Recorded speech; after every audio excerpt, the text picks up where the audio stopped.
Thank you very much, Manuel. Dr. Greeter, thanks for the opportunity to present. I will be presenting with my good friend and colleague, Catherine Wagner, who is seated in the front row. She and I will have perhaps an even greater degree of tag teaming as we go through. But I must say, going back to my own days as a dean, I used to say, never follow a student to the microphone, because no matter what you say, it will pale in comparison to the insight and passion that a student has. And I may need to modify that now and say, never follow Michael Lairmore to the microphone. That was great insight, Michael. I'm going to be talking together with Catherine about muscular dystrophy, a translational approach, and to a degree, the subject material can be found in these 3 slides. So at the center is a dog with a condition we call golden retriever muscular dystrophy. It's a naturally occurring, spontaneous model of Duchenne muscular dystrophy. You can see in the dog some of the postural abnormalities, the plantigrade stance, the kyphotic spine. Duchenne muscular dystrophy is an X-linked disease, progressive muscle wasting, but curiously, as you see in the circle, certain muscles are spared or are enlarged. So the calf muscles exhibit here what is termed pseudo-hypertrophy.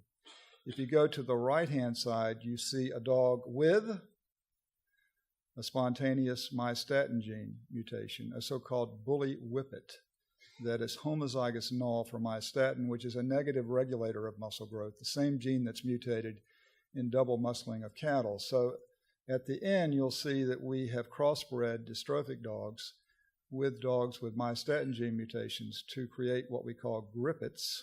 The mutation is in the whippet breed, golden retrievers, to test the hypothesis relative to the potential benefits of blocking myostatin in muscular dystrophy. So the question that we are addressing is shown there. What can animal models teach us about the potential role for myostatin inhibition in treating Duchenne muscular dystrophy and other degenerative muscle diseases? So the team, this is basically a 2-lab approach. We've seen some pretty impressive consortia. This is my lab and Catherine's lab. We share a long-term interest, coming at it obviously from different perspectives, but nonetheless a keen interest in muscular dystrophy, particularly Duchenne. Catherine is a neurologist at Hopkins, but also a scientist, and in particular interested in myostatin and the role that myostatin inhibition can play in managing dystrophy, and I think fair to say other muscle wasting diseases. I'm a veterinary neurologist, and I've been studying this GRMD, Golden Retriever Muscular Dystrophy disease, now for over 30 years. We maintain a colony of dogs now at Texas A&M, and I, from my own research vantage point, am interested in muscle hypertrophy. So you can see how we came together as a clinician and a veterinarian involved in preclinical work, but our interests are aligned with the subject matter at hand as well as scientists. Each of us has visited the other's lab. We've taken part in collaborative grants and joint manuscripts, provided samples to Catherine's lab for a whole array of studies. And the clincher, what has really brought us together, is Catherine adopted a dog named Racer from our colony. And we were doing one of these shared grants, the old weekend routine of bouncing grants back and forth with a deadline 2 or 3 days hence. And embedded in this 12-page narrative, parenthetically, was referring to Racer, her dog. Racer is the best dog in the whole wide world. Now, how many of us as veterinarians have heard that from a client? Well, she's convinced. She's convinced.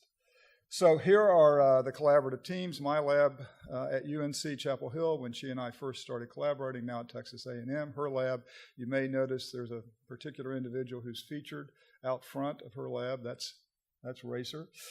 A much broader collaboration, however, I'm going to speak to MRI data and the MRI team there, pictured down in the lower left at UNC. 2 individuals with whom I've collaborated extensively on a whole range of projects are shown here. Rob Grange, a scientist at Virginia Tech, and Casey Childers, a physician scientist now at the University of Washington. And I'm sure Catherine will mention Se-Jin Lee, whose lab really defined myostatin. So One Health, Carolyn showed this cartoon earlier of the view of One Health from this Swedish consortium. And as she pointed out, it projected One Health to be divided mainly into two areas, so zoonotic diseases and then comparative medicine. Now, some of us draw a pretty direct parallel between One Medicine and One Health, and then others, I think, would be more comfortable drawing that parallel between One Medicine and comparative medicine. And that's where animal models that we're discussing would tend to fall. But as I looked at that schematic, I saw cardiovascular disease, I saw the human-animal bond, I saw different topics. I didn't see anything that really fit my disease, and all of us want to be included. So I took the liberty to modify it slightly. There seemed to be a space there just waiting to be filled, and put genetic diseases there. And when you then go more broadly, I think it was Dr. Greeter who mentioned earlier today, one world. Well, on the other end of the spectrum is one genome. There just is such opportunity for collaboration, if you will, across this whole range of disciplines. Now, Catherine's going to...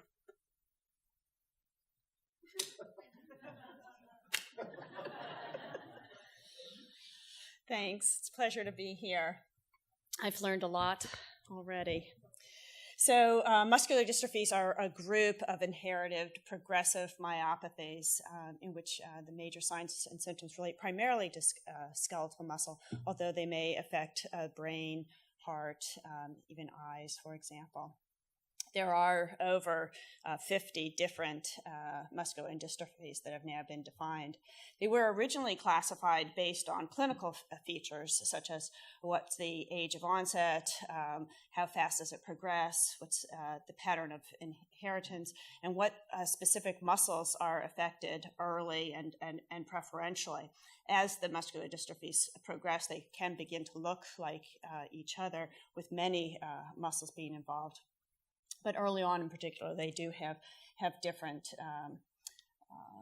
features and selective muscle involvement. And we'll be talking about Duchenne Muscular Dystrophy here, in which the muscles that are affected early and preferentially are dark. And these are mostly in the proximal distribution. So as Joe mentioned, Duchenne muscular dystrophy is an X-linked disorder affecting mostly boys.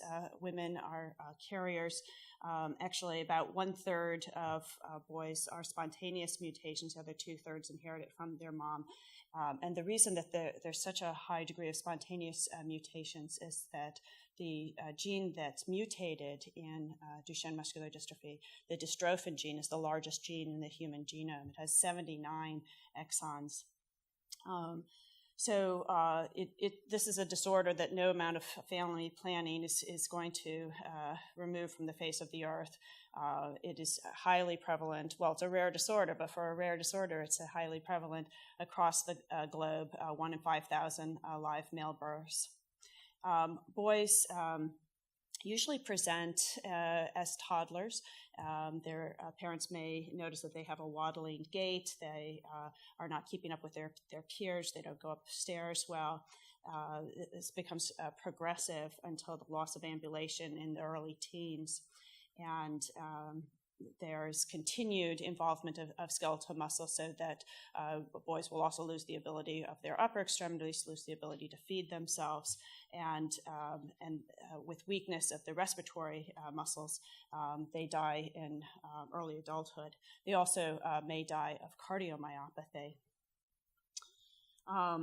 As Joe mentioned, that some muscles become atrophic, some become hypertrophic, and particularly the calves are hypertrophic. There is some selective muscle sparing, and this is an area that has been researched quite a bit. If we could figure out what is the difference gene expression of some muscles that are spared versus those that are involved, perhaps we could use that to direct drug therapy. That hasn't been a very fruitful approach so far. the imbalance of muscles that are strong versus weak causes contractures across joints, and this can be very functionally limiting. The contractures, for instance, of the Achilles tendon contributes to throwing the child off balance, contributes to the loss of ambulation. As the child gets older, they have contractures of their pronator, so they don't supinate well. They have contractures of their wrists and their fingers, and this contributes to decreased function in the upper extremities. This is just showing MRI of an individual with Duchenne, T1 and T2 weighted images, and a normal muscle would be dark, and so you can see that the muscle is replaced largely by fatty infiltration and fibrosis. And this occurs, this would be representative, for instance, of around a 12-year-old child. So really largely replaced by that stage. You can see here, as I mentioned, some muscles, the sartorius and gracilis, which are more selectively spared.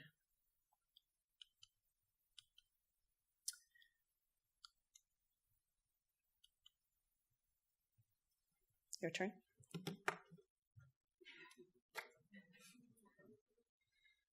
Okay, so where do animal models come into play? Where does the dog potentially contribute insofar as understanding Duchenne and then ultimately identifying treatments that could be applied to Duchenne? So these are two workshops that were conducted by the National Research Council. You see the definition there of biomedical or, in turn, animal models, basically a surrogate for a human being that can then provide us a basis for studying, ultimately identifying potential therapies,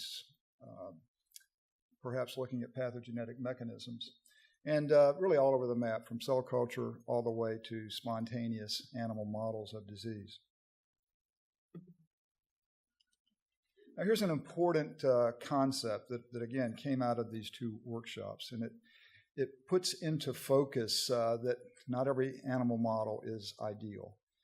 So in advance, really, of the molecular age, where we could identify truly homologous models, there was a greater effort to identify what were autologous. They weren't necessarily genetically equivalent, but they might have a similar phenotype. So as an example, a degenerative muscle disease of chickens was used quite often to model Duchenne. This is before the DMD gene was even identified. So it was autologous, but it clearly wasn't homologous. So you can see that there would be problems potentially with translating that. But on the other hand, the genetically homologous diseases, as we'll see, are not necessarily autologous. So there as well, you have problems potentially in the way by which they'll translate. So I'm going to kind of fan through what are the currently available mammalian models. So there is a spontaneous disease. This is not a knockout. In the MDX mouse, a nonsense mutation in exon 23. The problem is the mouse has a very mild phenotype on balance, lives what approaches a normal lifespan, so naturally it's been questioned. There's a curious disease in cats, going back to this issue of hypertrophy. Look at this little Arnold Schwarzenegger type cat. Charles Veed, are you here? Do you like this cat? Or maybe Carolyn, I should ask you. So this model, genetically homologous but not autologous, actually showing more of a hypertrophic phenotype. There's now recently been a spontaneous DMD gene mutation as well as knockouts identified in pigs that were collaborating with Chris Rogers, and this is the way by which they created their knockout. The rat recently, another, in essence, knockout that seems, even though it has the same mutation, in essence, in exon 23 of the MDX mouse, it has a much more severe phenotype. And then finally, the dog. Now, GRMD is a spontaneous disease of golden retrievers. We call it golden retriever muscular dystrophy, more or less continuing a trend that veterinarians have to associate diseases with breeds in which they're seen. There's a tendency in human diseases, you may have noticed, as evidenced by Duchenne, to name diseases for people. But we tend to name them for the animal breed. I'm not quite sure what that says about both of us, that is, physicians and veterinarians. Important to know that golden retrievers are just one disease in which DMD gene mutations have been seen. A whole range of other breeds have been characterized, mostly at the phenotypic level, perhaps with immunohistochemistry expression of dystrophin, but very few developed into colonies, very few in which the molecular lesion has been identified. And this, again, is that dog showing the characteristic postural changes. Another concept to appreciate as we get further into the talk is this is not a disease, as was mentioned, that uniformly affects muscles. So those of you who are veterinarians, you'll have your anatomy well in hand. You'll realize this is the femur. The femur is well visualized because the quadriceps here and the biceps here are both dramatically atrophied, but here again is the good old sartorius, perennial sartorius, spared, even hypertrophied, as well as the hamstrings that tend to be relatively spared. And the key is that associated with this is an extremely pronounced postural shift. The pelvis has been moved from its normal, more or less horizontal position into almost a vertical position. And these postural shifts are very debilitating in both people as well as animals.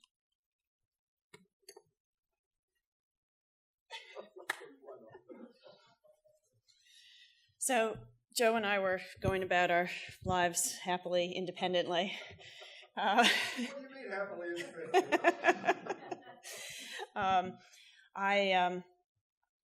I was a resident, I think, when the gene for myostatin was cloned in 1997 by Sejin Lee at Johns Hopkins. So myostatin is a member of the TGF-beta superfamily, and the TGF-beta family members control the growth and development of tissues throughout the body.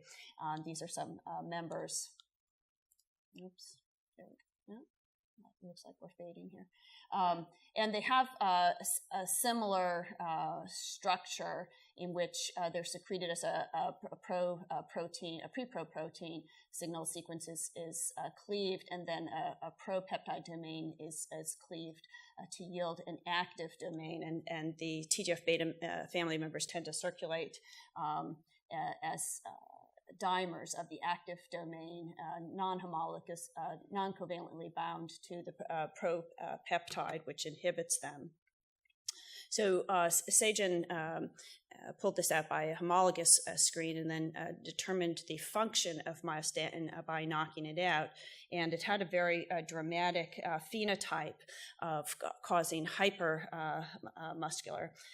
So this is a knockout, myostatin knockout next to its litter mate. And here's the skinned forelimb showing, for instance, the triceps is 2 to 3 times larger in the myostatin knockout than the wild type.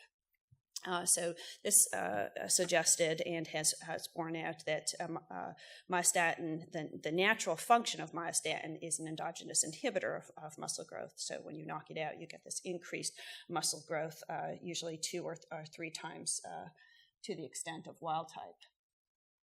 And the myostatin gene has subsequently been found to be widely conserved.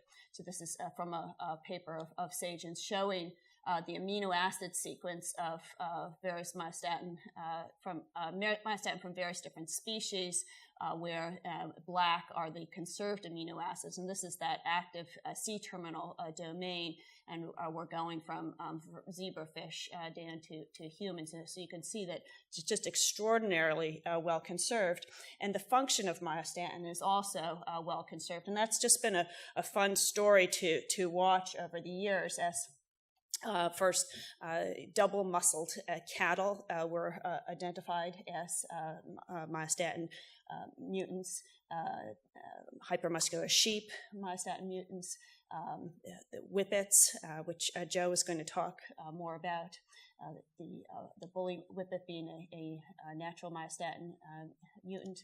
And then we identified a family in Germany that were natural myostatin mutants. So This child was identified by Marcus Schulke in Germany. He was called to the bedside because they have a very aggressive screening program for Duchenne muscular dystrophy. And sometimes babies with Duchenne muscular dystrophy will have calf hypertrophy. But he noticed that the child had diffuse muscular hypertrophy, and it was reminiscent to him of the double muscling seen in some of the papers.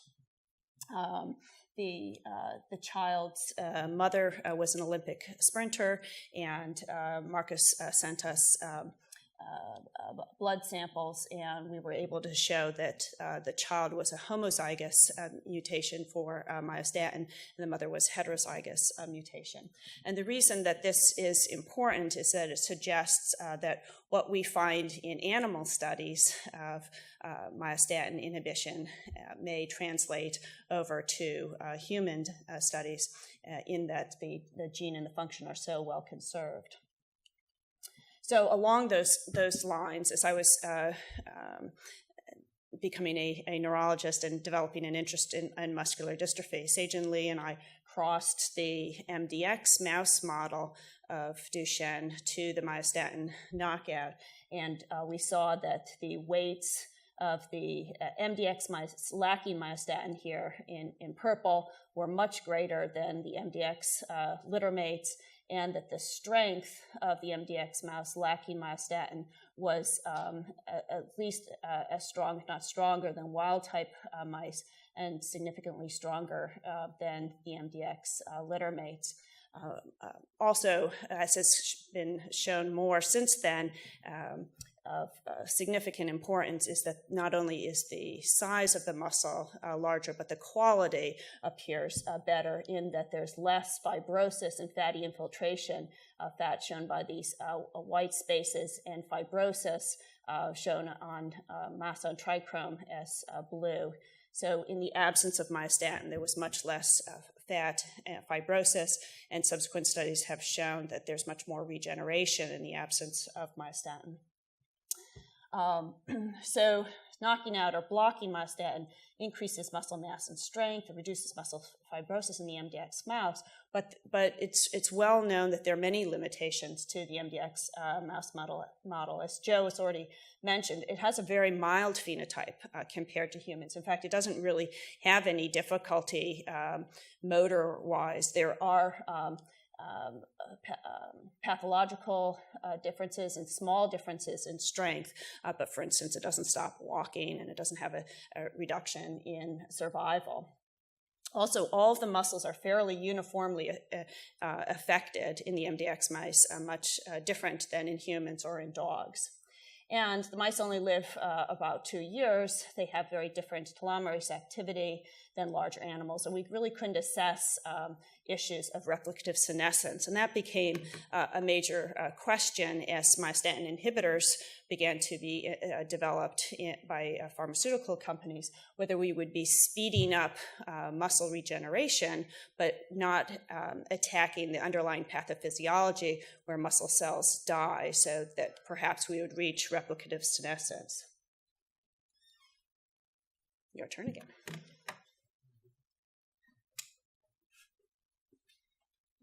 All right, so this, as you can appreciate, is a fairly quick version of a much longer story. I showed you that one slide showing differential muscle atrophy and hypertrophy, and I mentioned then that it seemed that disproportionate involvement tended to contribute to the postural changes. So there's a bit of a caveat here as we go forward with this. Could we potentially make things worse? Which, of course, is a question you've always got to ask yourself. But with that said, myostatin inhibition in normal dogs, a collaboration that we did with Zhao Zhao at UNC, increased muscle mass. Collaboration with Lee Sweeney at UPenn actually seemed to increase muscle mass based on MRI data in GRMD dogs. And as was mentioned, there's this remarkable story that has been told by Elaine Osrander's lab at NIH, where whippet dogs that are heterozygous for a myostatin gene mutation have actually been shown to be better racers, to basically be buff, and that if you go to the homozygous state, you end up with this kind of freakish bully whippet, which even in the bully whippet state with few data is also a better athlete than a wild-type myostatin dog. So it seems like there could be some value in dogs as well, and then, of course, in turn in humans in blocking myostatin in some way. So transgenic technology, knockout technology in dogs can be done, but it's extremely inefficient and cumbersome, not like the mouse and not like the pig. So there's the potential, basically, to crossbreed GRMD dogs with whippets with the myostatin gene mutation. So I was at a conference, much like this conference, translational conference at NIH. I'm the dog guy. I was sitting in the back of the room and responding when asked to respond, but not otherwise engaging in a great way. And at the break, who should converge on me but Catherine Wagner and Se-Jin Lee? So I went, hi. So they felt that there would be value in crossbreeding these two mutations, which we did. We identified a bully whippet. We collected semen. Actually, someone in California collected semen, shipped the semen to us. We inseminated a GRMD carrier. And long story short, that litter and then a second litter, we produced 10 dogs that formed the basis for the data that I'm going to share with you briefly. So we name all of our litters. The first litter was the racing litter, and that's the one that included Racer as the one totally normal dog, no mutations in good old Racer. And then a second litter, the bewitched litter.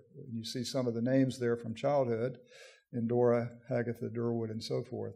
Now the take home here is that we've got a group of 10 dogs that are color-coded, the non-dystrophic controls in blue, the GRMD myostatin wild type in yellow, and then these GRMD myostatin heterozygotes in green. And we did studies on them. We confirmed that they have the same two nucleotide mutation that was seen in the original study. So it's conserved, if you will, this particular mutation. And we started studying these dogs in the first litter, Dash, Flash, and Racer. We didn't know who they were then, per se, what their genotype was. And about 4.5 months, we knew 2 of them were dystrophic. That phenotype was appreciable. We knew Racer was normal, but we didn't know if Dash or Flash carried the mutation. 4.5 months of age, my technician comes to me and says, Dr. Cornegie, boy, Dash is having lots of problems. And, well, I've forgotten, which one is Dash? She said, oh, Dash is the one who has the myostatin mutation. So we were well on our way to proving the null hypothesis. I've emphasized to graduate students, if you prove the null hypothesis, it actually is more interesting, perhaps. And what we found in looking at the phenotype of Dash in this first litter, and it carried over into the second litter, is it seemed that this differential muscle involvement was similar to that which we saw in severely affected dogs. And in that context, what you tend to see, as I mentioned earlier, is hypertrophy of the sartorius, the hamstrings. We were seeing that as well in Dash, and that it basically recreated that phenotype I showed you earlier. It basically sets up a paradigm where this differential involvement between agonist and antagonist is potentially contributing to contractures and postural abnormalities. To document this further, we did extensive MRI studies there at UNC. These images are taken transverse sections at the level of the mid-femur. So you can see the color coding. The take-home message is there's, once again, this dramatic differential involvement. And it's best appreciated showing the cranial sartorius here and the quadriceps muscle of Dash compared to Flash. So the pattern of either hypertrophy or atrophy is exaggerated as we look at Dash, who has the myostatin gene mutation. When you look then at a composite of the 4 dogs, computer generated, you saw the same kind of pattern, probably best represented once again by this atrophy of the quadriceps and the preferential hypertrophy of the sartorius. And this is just represented further with these histograms, where with each of these heads of the quadriceps, you see the pattern of atrophy is exaggerated, and similarly with the cranial and caudal sartorius, the pattern of hypertrophy is exaggerated, each of these representing the percent cross-sectional area. So it's a relative amount, if you will, relative size that the muscle has in the overall cross-sectional area. So there's a critical question here as we sort out what the take-home message should be. Now, this is a genetic model. This is not obviously giving a myostatin inhibitor to a 6-year-old boy who has Duchenne dystrophy. This is not giving a myostatin inhibitor to an 80-year-old man who has sarcopenia. So what can you learn from a genetic model? And will findings from a genetic model transfer to a postnatal situation? So one key point is that, as you might imagine, the effects of myostatin are different in utero and postnatally. So there's reason to believe that they will not necessarily translate. When you think about muscle growth, there's both a primary or embryonic and a secondary or fetal stage. And in each case, the effects of myostatin are seen. And in each case, they are affecting both the increase or decrease in numbers of cells and also the increase or decrease in the size of muscle fibers, having an effect of reducing, that is, myostatin, both the increase in numbers with development and also the increase in size. In myostatin null mice, as shown there, they reach 87% of their final adult number of myofibers, basically at term, as opposed to only 73% of wild type. So it says, once again, that the effect is being seen more so on the increase in numbers or the decrease in numbers, depending upon how you look at it, versus the increase in size. The point being they're different. That's the take-home, that the effects of myostatin in utero are different than the effects of myostatin postnatally. So there is certainly a limitation to the degree to which you can translate our findings in this in utero model. But something to give you some pause. As I indicated, the postural abnormalities that were seen in DASH, and as well the postural abnormalities we saw in the other grippets, were not seen at birth per se. Were not seen in that early period of life when they began to walk. They were seen on a delayed basis, around 4.5 months of age. So the effects of that mutation in utero were seen on a more delayed basis as the dogs were developing. So, in summing up then, limitations and conclusions, a huge limitation of, quote, large animal models is inevitably numbers. You just simply can't generate the numbers. And I think Carolyn would likely agree, and others who work with cancer just have a difficulty generating numbers in some cases. The question of how well developmental changes will translate to postnatal effects. But if you start with a hypothesis that the genetic reduction of myostatin will improve the GRMD phenotype in line with the improvement seen in the mouse, we were unable to prove that hypothesis. If anything, all of our objective data suggests just the opposite. We've made the dogs worse. Selective muscle hypertrophy or atrophy hypoplasia may contribute to contractures and postural abnormalities.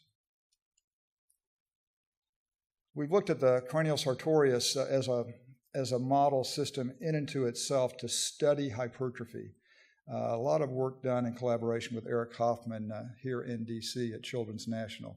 And suffice it to say, it's a very complicated milieu of genes that maintain muscle size and in turn contribute to muscle hypertrophy or atrophy.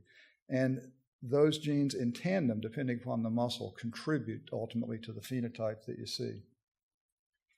While myostatin or muscle imbalance is not a feature seen in the mouse, our data would suggest that there's a potential for muscle imbalance and exaggeration of postural abnormalities and contractures that are in themselves extremely debilitating in Duchenne. And so one should keep that in mind moving forward with strategies to inhibit myostatin. So I think Mike spent about 20 slides discussing these various problems and solutions, and to your credit, you were very high on solutions. I just took a shot at it with one slide. Some of the issues that occurred to me insofar as our own studies, and and more broadly, studies that I've been doing now for some time using a large animal model, and these are not necessarily problems related to interdisciplinary teams.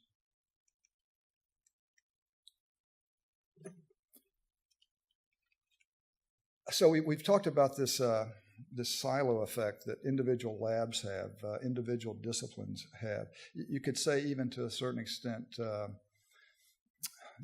even if you broaden it from an individual lab to a multidisciplinary team approach, as we've heard here, those teams tend to work somewhat in isolation. So there's not really a coordinated effort in many disease states. One example where I think it's been done in a reasonably effective way is in muscular dystrophy. It's under the umbrella of NINDS, and it's a muscular dystrophy coordinating committee, and they have plotted and constantly renew an action plan to guide funding for muscular dystrophy research. Lack of incentive, we all know. What's in it for me? Why should I want to collaborate with Catherine Wagner? Can I get funding in doing that? We heard Tony talk about seemingly actually being penalized for working as teams. So unless we can address that, I think we all know human nature will dictate that we will not get to where we need to be. Lack of veterinarians motivated to do comparative research. Veterinarians go to vet school for a reason. They like animals, despite what Carolyn said. They really do. And they are motivated to do research that is relevant to animals, directly relevant to animals. I can't tell you how many times I've encountered that in my administrative days insofar as whether this research is truly going to benefit animals. And then shameless plug time, very expensive to maintain models, maintain animal colonies. Always been jealous of the P40 that UPenn has. There needs to be an infrastructure, both in France and also Japan, where they have canine colonies of this same disease, born from the same dog we originally identified years ago. There's governmental support, core support.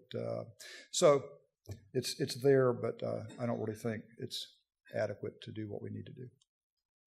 So a whole range of funding sources have supported research that goes into what we presented today. I'll acknowledge them there, and I'll be happy to respond to questions.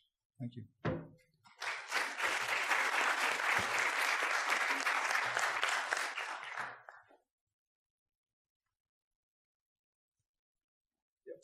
Carolyn first, and then Mike. I'm just going to clarify, I do like animals, and I have owned cats. I was going to say, how did you get into vet school? I don't understand. But one question I have that we really haven't addressed directly is the idea of scientific philanthropy and how that can move the agenda in some of these rare diseases. And it seems to me that is probably more relevant in some of these rare neurologic diseases than others. Do you see a downside to that? Do you think there's a tendency to do science differently when it's funded by philanthropy versus when it's attached to an R01? I'm fairly sure we both have opinions on this, but I'm going to let her express hers first. So I haven't been the benefit of a pure science philanthropy. I think both of us have benefited from clinical or medical or patient philanthropy. And I think the downside is the difference in expectations that patient groups are very much hoping for something that will improve the condition now. And, this Grippet story is 5 years? Probably a bit longer. Actually. Yeah, I mean, we just know that research takes, and 5 years in the life of a boy with Duchenne is, the difference of walking and not walking. So I think that's the major negative. Yeah, I'll just make one comment, maybe a little different direction, and Catherine and I have discussed this. So depending upon how you define philanthropy, you could basically say all foundations are driven to a certain extent by philanthropy. So the MDA, the AFM, the French equivalent, we've had support from them. And they're large foundations, and they're covering a whole range of neuromuscular diseases. So what has happened is parents and patient advocacy groups have felt that some of those traditional foundations just simply haven't been responsive. They've been down in the weeds too much. They've been doing way too basic research. We really need to impress upon them how critical it is to move drugs into clinical trials. So with Duchenne, it's almost like every child has a foundation now tied to that child. And some of them are certainly much larger than that and have brought in many more parents. But what it has done, certainly for the MDA, is substantially reduce their overall budget, just bottom line, and limited them insofar as the bigger picture, larger grant effort. So you have instead these small groups, small foundations, somewhat trying to dictate or direct the science as well, which is another complicating factor. Joe, thanks for, I don't feel guilty about not working out now because I would get that hypertrophy. So you just have that naturally, Mike. Yeah. I did. I was going to ask you more of a question at your university, which is taken on as a university a One Health agenda across the entire university. Since you've been there, has it been positive for your work as well as the School of Veterinary Medicine? But also, you're head of the preclinical studies, the TIPS building in that facility, and does that help in your approach to facilitate One Health in that aspect? I'm reminded of another adage: never give a dean a microphone, especially never give a former dean a microphone. So I could go off and politicize on both of those points, and I'll try to resist the temptation. So on the issue of A&M adopting a One Health approach, that's, as you can appreciate, in response to, in essence, an RFP from the university asking colleges to identify signature programs. So the College of Veterinary Medicine, like a lot of College of Veterinary Medicine, saw where it could play a major role across the campus in an interdisciplinary fashion and identified One Health. A&M has a medical school. It's a relatively short-term medical school, if you will. When I say short-term, only about 20, 25 years in existence. So the vet school is older, larger. So there has been maybe on the part of the med school there at A&M because it's not as large, not as steeped in some of the programmatic traditions and efforts. There's been a greater willingness, I would say, of that medical school at A&M to be involved in a lot of crosstalk, a lot of interaction, a lot of collaboration. We talked about students working together, One Health clubs, both med school, vet school, teams of students involved on projects, funding made available for those teams to encourage that level of interaction. So that's the response there. The institute that I direct is called the Texas A&M Institute for Preclinical Studies, or TIPS. And it's just that. It's a preclinical study. It does preclinical institute. It does a lot of GLP work, does a lot of medical device work. It is a part of the vet school, and it also utilizes spontaneous disease and relies upon the expertise of especially the clinical faculty. But it's truthfully, it's more on the GLP side and more on experimental models than it is spontaneous models. You're going to keep us on time. All right, very good. Thank you.